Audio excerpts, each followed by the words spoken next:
हैं कि और इसमें यह भी है कि जब अगर आपका देश युद्धग्रस्त है, युद्धरत है, तो आप फिर मेंबरशिप वाले मामले में नेटो कुछ नहीं कर सकता।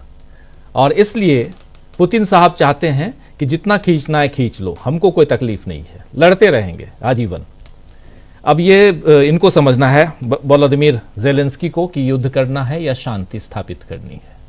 अमेरिका चाहता है कि शांति स्थापित हो, यूरोप भी चाहता है ताकि बाजार मिले। रशिया, रूस बहुत बड़ा बाजार है, आप जानते हैं। खैर, आगे बढ़ते हैं। प्रोफेसर रविकांत जी, आपके पास आना चाहता हूं। जरा हिंदुस्तान की ही बात हम कर रहे हैं। आपके नजर से कितना प्रेशर में है, वही सवाल आपसे भी पूछ रहा हूं, कितना प्रेशर में है यहां पर नरेंद्र मोदी? अभी अगले 2-4 महीने में चुनाव नहीं है, लेकिन उसके बाद फिर चुनाव है। और उससे पहले ममता बनर्जी को देखिए, वो भी कह रही हैं कि हर सीट पे यहां वोटर लिस्ट में गड़बड़ियां की जा रही हैं, वोट बैंक बढ़ाने की कोशिश हो रही है। ये सारी चीजें, और इन सब के बीच विदेशी जो बातें आ रही हैं जिसमें ज़ेलेंस्की को लेकर और उनकी तुलना की जा रही है। इधर नरेंद्र मोदी को कहा जा रहा है कि देखिए आप वो क्या करके आए, एक छोटा सा देश, और आप इतना बड़ा देश, 140 करोड़ का पॉपुलेशन, आप कुछ नहीं बोल पाए, जुबान नहीं खोल पाए।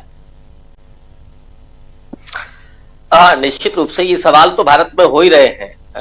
देखिए, ज़ेलेंस्की की पृष्ठभूमि की तो बात हुई, लेकिन मुझे लगता है कि बात पूरी होनी चाहिए। ट्रंप की भी पृष्ठभूमि देखी जानी चाहिए।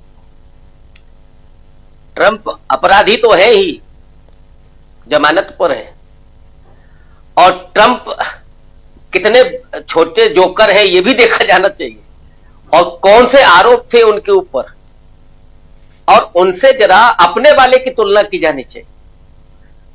जो ज़ेलेंस्की के साथ ट्रंप ने खुलेआम किया, अब मुझे तो शक हो रहा है कि पर्दे के भीतर मोदी जी से क्या कहा था ट्रंप ने कि खामोश बने रहे। जैसे ज़ेलेंस्की को सामने कहा, कहीं ऐसा ही अंदर खाने मोदी के साथ तो नहीं हो रहा था, और ये हो रहा था तो ये बड़ा भयावह है, उसको एक्सेप्ट कर लेना। ज़ेलेंस्की और यूक्रेन के साथ जो हो वो अलग मामला है, लेकिन मैं तो कहूंगा कि असली 56 इंची निकला, वो सामने कह के आया, अब जो होगा देखा जाएगा। तो इधर आप देखिए, इधर तो सब कुछ स्वाहा, लेकिन साहब सत्ता बची रहे। ज़ेलेंस्की को मालूम है कि ज़ेलेंस्की कल को राष्ट्रपति को वहां नहीं रहेंगे, ये जान रहे हैं वो, लेकिन उस बिना पर भी वो व्यक्ति दो टूक बात करता है। मैंने कहा ना कि धैर्य की परीक्षा थी, कई बार धैर्य में हो जाता है। बोल गया वो व्यक्ति, जिस ड्रेस में गया था, हो सकता है कि उस भाव से बोल गया, लेकिन एक तारीफ तो करनी ही होगी कि असली 56 इंची ज़ेलेंस्की निकले।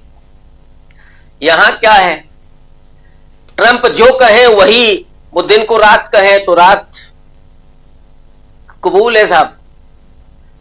वो वहां तक चले गए थे अब की बार ट्रंप सरकार, और पिछली बार में कमला बुआ के साथ थे, खामोश रहे तो मामला गड़बड़ा गया। तो उसके बाद फिर जो बेइज्जत किया गया कि साहब वहां खड़े रहे, विदेश मंत्री के चिट्ठी मिल जाए, किसी तरीके से निमंत्रण मिल जाए, पहुंच जाए। इस मामले में अगर आप देखिएगा तो कम से कम ज़ेलेंस्की ने दिखाया अपना वजूद, भले ही छोटा भी देश हो। जहां दो छोटे छोटे देश दिखाते हैं ट्रंप को कि आप ऐसे हथकड़ी लगा करके और बेड़ियां लगा करके नहीं भेजेंगे, रोका उसको, हम बुला लेंगे अपने, लेकिन हम ये नहीं कहेंगे कि साहब ह्यूमन ट्रैफिकिंग हो रही है हमारे देश में उसके जरिए। तो जो व्यक्ति अपने नागरिकों का भी सम्मान नहीं बचा सकता, वहां जो डील हो रही थी, यहां केवल डींग हाँकी जाती है। ट्रंप तो अपना खेल देख रहा था ना, ट्रंप तो अपना फायदा देख रहे हैं, लेकिन मोदी जी वहां से आ जाएंगे कहीं बैठे, केवल डींग हाँकना काम है यहां तो, और फिर यहां आकर के आप कोसेंगे कि ये हो रहा, तो केवल विपक्ष को कोस पाते हैं आप। वहां जरा आंखें दिखा करके आते तो आता ना समझ में। फिर 140 करोड़ लोग खड़े थे ना आपके साथ में, ये भी समझना पड़ेगा। इसलिए मैं कह रहा हूं ज़ेलेंस्की और यूक्रेन के साथ क्या होता है। अब ऐसे तो गांधी जी लाठी से भी नहीं लड़ रहे थे, लेकिन भागे ना। वियतनाम की क्या स्थिति थी अमेरिका के सामने, लड़ा ना वो।